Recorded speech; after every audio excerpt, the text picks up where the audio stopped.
Je reçois généralement ces questions-ci. Lily, s'il te plaît, je voudrais venir au Canada, mais je ne sais pas quelle province choisir. Ou alors, comment je peux faire pour pouvoir avoir une province. Et une fois sur place, quels sont les conseils que tu donnes à un nouveau arrivant pour pouvoir bien s'intégrer et pouvoir trouver un emploi. Donc, dans cette vidéo, dans cette vidéo, je vais vous donner ma part de conseils que je peux donner à toute personne qui a déjà eu, qui est en cours, en procédure de venir au Canada, ou bien qui a eu son visa et s'apprête à venir. Donc, dans cette vidéo, je vais vous donner quelques petits conseils que vous pouvez mettre en pratique et ça va pouvoir vous aider. Donc, si c'est un sujet qui t'intéresse, reste jusqu'à la fin de cette vidéo.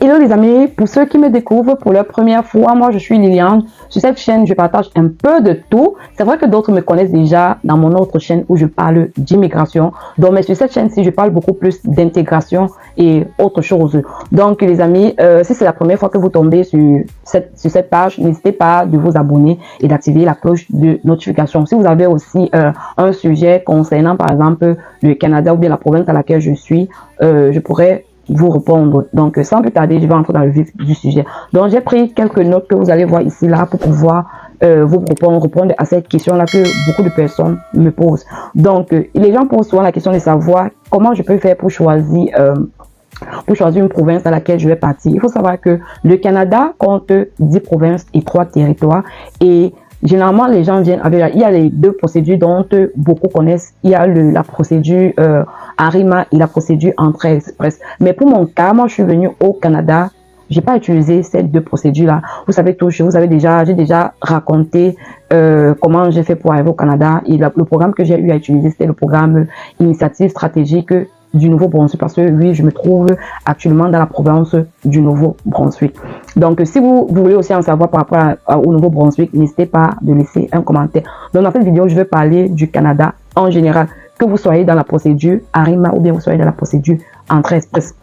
Parce que de plus en plus, il y a un gros challenge pour ceux qui arrivent, ils n'arrivent pas à bien s'intégrer et ils n'arrivent pas aussi à trouver un emploi. Donc, moi, je vais vous donner des choses qui m'ont aidé afin que je puisse pouvoir bien m'intégrer.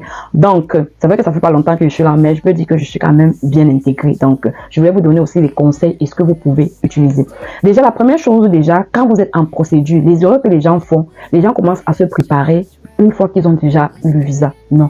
Et pourtant, vous devez commencer votre préparation et votre intégration au Canada, même avant d'avoir obtenu votre visa.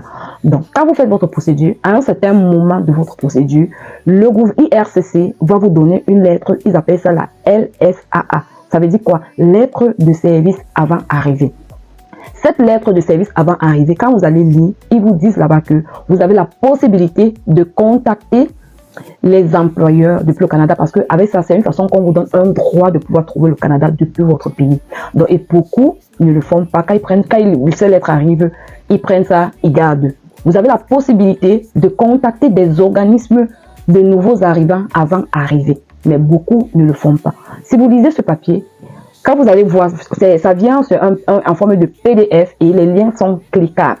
Ils vont vous donner des instructions. Donc, ce que vous devez faire, les amis, prenez la peine de lire ce document. Si vous ne l'avez pas encore reçu, mais ce qui est sûr, si vous êtes en procédure, vous allez recevoir cela. Alors, quand vous recevez cela, contactez les organismes de nouveaux arrivants. Si vous êtes dans la procédure Entrée Express, vous avez la possibilité de contacter plusieurs organismes. Et ces organismes-là vont pouvoir bien vous orienter. C'est-à-dire quoi? Ils vont faire des sessions d'information. Par exemple, le Nouveau-Brunswick organise, ils ont des organismes qui parlent de ça. Entre autres, il y a le CAFI, il y a MACMA, il y a beaucoup d'autres organismes. Il y a par exemple le Canada Atlantique qui font aussi des sessions d'information pour vous parler du Canada Atlantique. C'est-à-dire le Canada Atlantique comprend le Nouveau-Brunswick, l'île du Prince-Édouard, la Nouvelle-Écosse et Terre-Neuve et Labrador. Par contre, d'autres provinces comme l'Ontario, ils ont aussi les organismes de nouveaux arrivants avant arriver. Il y a le Manitoba, il y a l'Alberta et autres. Le Québec, si vous êtes plutôt en procédure, dans la procédure ARIMA, le programme ARIMA, alors contactez plutôt les organismes qui sont avec ARIMA. Je veux dire quoi? Au Québec. Mais si vous êtes plutôt un candidat de province, moi, j'ai pas eu Moi, j'ai pas contacté tout le monde. Pourquoi? Parce que moi, j'étais candidat des provinces. Donc, si vous êtes entrée express, vous avez la possibilité de contacter plusieurs organismes dans plusieurs provinces. Mais si vous êtes candidat de province, contactez uniquement la province, les organismes dans la province dans laquelle vous partez. Moi, j'ai eu à contacter les organismes du Canada Atlantique parce que le Nouveau-Brunswick fait partie du Canada Atlantique, les organismes du Nouveau-Brunswick. Mais si vous êtes dans entrée express, contactez plusieurs. Dans ces organismes-là, c'est tellement important parce que moi, je l'avais fait. Moi, par exemple, quand j'avais fait, on nous a donné des formations sur comment faire un CV, une lettre de motivation, comment postuler. On nous a parlé de la vie dans le Nouveau-Brunswick, dans le Canada Atlantique. On vous parle le coût des logements, le coût de loyer, l'employabilité, les organismes d'emploi. On vous parle de tout. Je vous dis que c'est tellement intéressant, de l'intégration et autres. Donc, ça veut dire que si vous ne connaissez pas quel province choisir, contactez ces différents organismes-là. Ils vont vous donner tous les détails. Vous n'avez pas, je vois des gens dire que, vous pouvez, d'autres personnes disent que ils font l'accompagnement pour les nouveaux immigrants et vous payez. Non, vous n'avez pas besoin de payer parce que IRCC a mis des organismes pour vous, à votre disposition et vous êtes client de ces organismes-là. Ils sont là à cause de vous. Donc, vous n'avez pas besoin d'aller payer d'autres personnes qui vous disent, on fait l'accompagnement. Non, ces organismes sont là pour vous. Ils sont là pour vous et c'est gratuit. Donc, vous n'avez pas besoin de... Dès aujourd'hui, apprenez à contacter ces organismes-là pour pouvoir faire votre intégration. Donc, vous n'avez pas besoin d'avoir le visa. Une fois que vous avez cette lettre-là, parce que quand vous allez les contacter, ils vont vous demander, est-ce que vous avez une lettre de IRCC? Vous allez dire oui, vous allez donner cette lettre-là. Ils vont vous demander votre IUC, vous donnez le IUC et ainsi, ils vont vous donner l'emploi du temps pour pouvoir intégrer des sessions d'information. Et c'est comme ça que vous avez fait même des formations et autres. C'est très important. La deuxième des choses, pendant que vous êtes encore en procédure, s'il vous plaît, si vous êtes en train de venir dans une province anglophone, donc via entrée express, s'il vous plaît, apprenez l'anglais. C'est très important. De nombreuses personnes, quand ils arrivent au Canada, ils ont de la peine à trouver du travail à cause de l'anglais. Il faut savoir que la province du Québec est l'une des provinces francophones. C'est vrai qu'il y a le Nouveau-Brunswick qui est bilingue. Quand les gens entendent bilingue, ils se disent que c'est comme le Québec. Non. En fait, le bilinguisme du Nouveau-Brunswick, c'est beaucoup plus 80% anglophone, 20% francophone. Parce que moi, je pourrais dire ça, hein, ou bien je peux dire 70% anglophone, 30% francophone. C'est vrai que c'est une province bilingue. Par exemple, Morton est bilingue. La ville de Edmonton, Carbenton sont les villes francophones du Nouveau-Brunswick. C'est vrai que c'est... Mais les autres villes, c'est vraiment anglophone. Et la majorité des emplois va vous demander si vous parlez anglais parce qu'il veut des personnes bilingues. Alors, pensez à faire les cours d'anglais et ne blaguez pas. La autre chose que je voudrais mentionner, si vous avez pris la résolution de retourner aux études, moi je vous conseille de retourner aux études. Moi, c'est le conseil que je peux donner. Donc, faites vos recherches par rapport à ça. Commencez les admissions dès votre pays.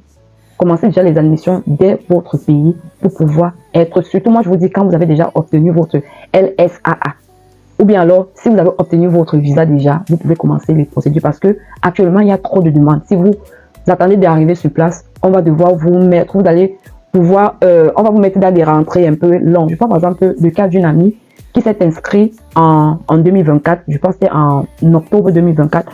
On l'a envoyé pour la rentrée de septembre 2026. Vous pouvez imaginer. Donc, faites vos demandes d'admission. La demande d'admission, c'est pas compliqué. Ça, c'est autre chose. Autre chose que vous devez faire, c'est... Vous devez mettre vos CV à jour. N'attendez pas parce que quand vous allez faire les sessions d'information avec les organismes et tout, ils vont vous montrer comment faire les CV. En ce moment-là, vous avez suffisamment de temps. Faites vos CV. Mettez à jour. Sinon, quand vous allez arriver, la pression va vous prendre. Vous n'aurez pas le temps de le faire. Donc, faites-le quand vous êtes encore dans votre pays. Faites vos CV. Mettez vos CV à jour au format recommandé. Et ensuite, vous pouvez faire, moi je vous conseille de faire plusieurs CV.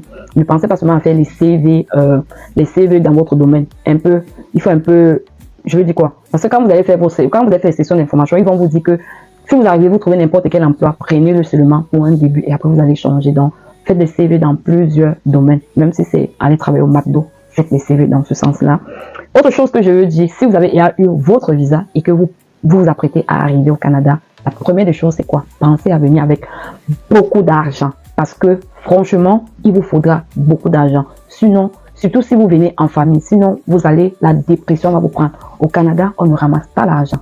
Les dollars, quand vous changez cela, quand vous changez votre monnaie de votre pays, franc CFA et autres là, quand vous changez ça en dollars, ça réduit, ça devient petit. Donc, venez vraiment avec beaucoup d'argent et faites vos CV. Parce que si vous ne faites pas vos CV pour pouvoir trouver n'importe quel emploi, sachez que vous allez tout simplement épuiser vos économies et vous allez vous retrouver en train de stresser de stresser et vous pouvez, la dépression peut vous prendre. Donc, prévoyez de venir avec l'argent. C'est pas pour rien que IRCC demande d'avoir une preuve de fonds. C'est vraiment utile la preuve de fonds.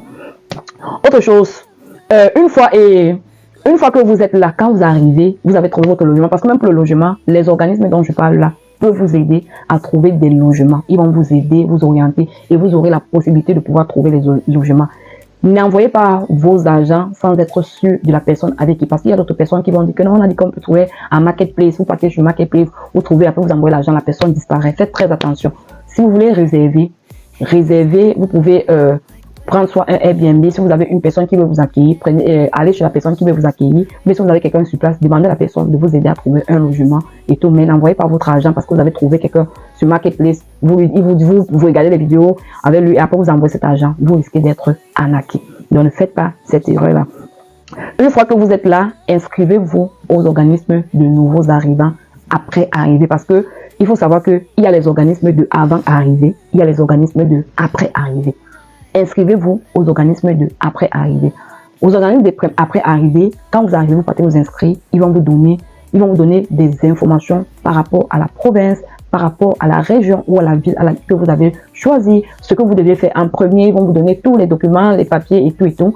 Ça, c'est ce que vous devez faire. Autre chose que vous devez faire, pensez à vous inscrire dans des bibliothèques, les bibliothèques publiques, et c'est gratuit. Inscrivez-vous dans les bibliothèques parce que là-bas, vous aurez toutes les informations. Dans les bibliothèques, vous pouvez imprimer vos CV à moindre prix. Vous avez la possibilité, si vous n'avez pas un ordinateur, de pouvoir arranger votre CV, mettre au format. Vous avez la possibilité d'emprunter les livres. Vous avez la possibilité de faire des formations gratuites. Ça, c'est autre chose que moi, je vous conseille de faire. Autre chose, inscrivez-vous aux bénévolats, différents bénévolats. Dans ces organismes-là, demandez-les, est-ce que je peux faire le bénévolat chez vous? Est-ce que vous pouvez nous recommander les organismes de bénévolat et autres? Ils vont vous recommander parce que le bénévolat au Canada est considéré comme un emploi. Et une fois que vous avez fait un bénévolat, vous pouvez l'inscrire dans votre CV et ça va vous permettre de pouvoir trouver le travail facilement. Donc, inscrivez-vous au bénévolat. Ne dites pas que non, qu'il va aller là-bas, non, je veux l'argent. Non, ne regardez pas ça parce qu'il y a d'autres bénévoles, d'autres endroits où vous partez faire le bénévolat et vous finissez par être employés dans ces endroits-là. Donc, ne négligez pas le bénévolat. Autre chose que je vais mentionner ici, postuler en ligne. Peu importe les endroits, postuler. Il y a tellement de sites. Demandez aux organismes-là, ils vont vous donner les différents sites. Postulez à tout ce que vous allez voir, à différents sites. Postulez seulement, envoyez vos CV, ne triez pas le travail. Si vous voyez n'importe quel emploi, commencez d'abord parce que vous savez l'objectif, on est venu pour se chercher, on n'est pas venu pour consommer nos économies avec lesquelles nous sommes venus. Donc, on veut multiplier. Et on veut multiplier l'argent, vous comprenez ce que je veux dire. Donc, faites n'importe quoi. Si vous n'êtes pas inscrit depuis quand vous êtes dans votre pays, faites votre demande d'admission dans des universités, dans des écoles de formation, dans des universités et autres. Donc, n'oubliez pas l'autre là. Autre chose que je vais mentionner, comme je l'ai dit, c'est retourner aux études. Retourner aux études. Moi, c'est le conseil que moi je vous donne. Ça va vous permettre de gagner en temps. N'attendez pas de dire que non, vous partez d'abord chercher l'argent avant de vous pouvez faire juste des jobs, oui, mais entre-temps, quand vous rentrez aux études, vous faites plutôt des part-time jobs pour pouvoir joindre les deux bouts. Et aussi, faites vos demandes de bourse. Quand vous venez d'arriver, c'est vrai qu'il y a des provinces comme le Nouveau-Brunswick, par exemple, qui ne donnent pas la bourse quand vous n'avez pas encore fait un an sur le territoire. Moi, j'ai fait une demande de prêt de bourse et j'ai plutôt fait auprès du fédéral parce que moi, étant nouvelle, j'ai pas pu, ils ont dit que je n'étais pas qualifiée pour cela, mais j'ai eu mon prêt et bourse auprès du gouvernement fédéral. Donc, vous pouvez aussi faire pareil et ça va dépendre de l'endroit où vous partez. Entre autres aussi, si vous êtes dans une profession réglementée, faites l'évaluation de votre diplôme pour voir votre niveau parce que ne vous inscrivez pas seulement, ne rentrez pas aux études. Vous avez la possibilité de faire votre évaluation de votre diplôme auprès de l'ordre de votre profession. Ils vont vous dire quel module vous avez complété pour pouvoir exercer pleinement. Alors, vous pouvez le faire et vous n'avez plus la possibilité. Et ainsi, vous pouvez juste aller compléter les modules qu'on va vous dire. Ça va vous prendre peut-être moins de temps par rapport à rentrer à l'école et recommencer encore en première année. Donc, pensez-y à faire la reconnaissance, l'évaluation de votre diplôme auprès de l'ordre de votre profession. Autre chose que je vais mentionner ici, il faut assister au salon de l'emploi. Donc, quand on vous dit qu'il y a job fair, assister au salon de l'emploi, les organismes vont aussi faire parfois des petites activités, assister à ces organismes-là. Au Canada, ils ont un principe de réseautage. Ils aiment bien le réseautage. En ligne, il y a tellement de demandes. Donc, moi, le conseil que moi, je vais vous donner aussi, c'est que si vous cherchez un emploi, au lieu de postuler, par exemple, en ligne, passez le temps à postuler en ligne, faites votre CV, recherchez l'endroit où se trouve cette entreprise, répétez cette entreprise-là et partez physiquement avec votre CV et déposez-le. Quand vous arrivez, cherchez à demander par exemple le manager ou bien le superviseur de cet endroit-là et vous demandez à communiquer, à causer avec lui. Il y a des moments où vous pouvez même partir en présentiel, vous déposez votre CV et on vous embauche le même jour. C'est que l'erreur que beaucoup font, c'est de toujours postuler en ligne, postuler en ligne, postuler en ligne. Quand vous postulez en ligne, sachez qu'ils reçoivent tellement de demandes. Mais par contre, quand vous partez en présentiel, vous leur donnez, c'est une façon de dire que vous avez vraiment envie de travailler là-bas. Vous partez, vous demandez à rencontrer le manager de la structure ou bien le superviseur. Et dans 70% des cas, on vous donne le job. Moi, c'est ce que j'avais fait. Je prends par exemple un cas. C'est vrai qu'actuellement, moi, je ne travaille pas. C'est mon choix, en fait. Parce que moi, quand je suis arrivée, quand je marchais, je suis allée dans une galerie. On m'a parlé, j'ai vu une fille aussi qui déposait le CV. Elle m'a dit, allons dans une galerie. Je suis allée là-bas, j'ai déposé mon CV. Et là-bas, subitement, la dame est rentrée déjà. Elle m'a dit, reviens le lendemain. Je suis repartie le lendemain pour pouvoir faire l'interview. Et quand j'ai fait l'interview, elle m'a fait signer certains documents. Elle m'a dit, on va te rappeler. Mais sauf que ça avait un peu pris plus de temps. Ça avait pris peut-être 2 mois. Après 2 mois, elle m'a rappelé. Elle m'a dit, est-ce que tu peux venir? Je suis venue.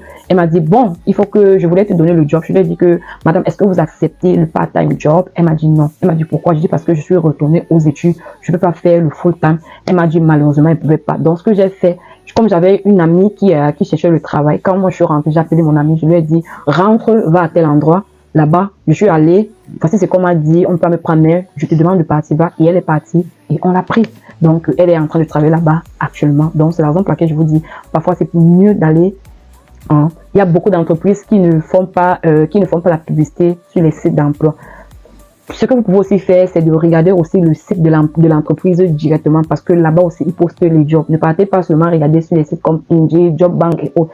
Allez, si vous repérez une entreprise, allez sur leur site, vous regardez la partie carrière et vous postulez en ligne et vous partez aussi en présentiel pour déposer. Ça va vous permettre de pouvoir trouver facilement le travail. Autre chose aussi qui est le réseautage, vous pouvez peut-être aller dans plusieurs communautés, rencontrer des personnes et tout, leur demander est-ce qu'ils peuvent vous recommander, ils vont vous recommander. Vous voyez le cas, j'ai recommandé une personne et on l'a pris directement. Donc, vous pouvez être recommandé par un ami ou bien une soeur. Si elle vous dit, on est en train de recruter là-bas, il faut partir, tu pars, généralement, on va te prendre. Donc, c'est comme ça que ça se passe ici au Canada. Donc, ça sont les conseils que je voulais donner à tous ceux, par exemple, qui sont en procédure ou bien encore qui ont déjà eu leur visa et qui cherchent à venir au Canada. Ils ne savent pas comment s'y prendre et tout. Donc, j'espère que cette vidéo va vous aider. Donc, si vous aimez ce genre de vidéo, n'hésitez pas de me laisser un commentaire, vous dire ce que vous en pensez. De ce genre de vidéo. Si vous voulez plus d'autres sujets, n'hésitez pas de laisser les différents sujets dont vous voulez que j'aborde ici pour vous donner mon expérience et vous donner les conseils, les différents conseils et tout. Donc, n'hésitez pas de laisser un commentaire sur des questions dans ce genre et dites-moi un peu, est-ce que vous êtes à quel stade de votre procédure? Est-ce que vous avez déjà reçu une invitation ou bien vous avez déjà reçu votre lettre de service avant d'arriver ou bien vous avez déjà reçu votre visa? Alors, n'hésitez pas de me laisser cela en commentaire et si vous n'êtes pas encore abonné, abonnez-vous, likez et on va se dire à très bientôt pour une prochaine vidéo. Bye bye!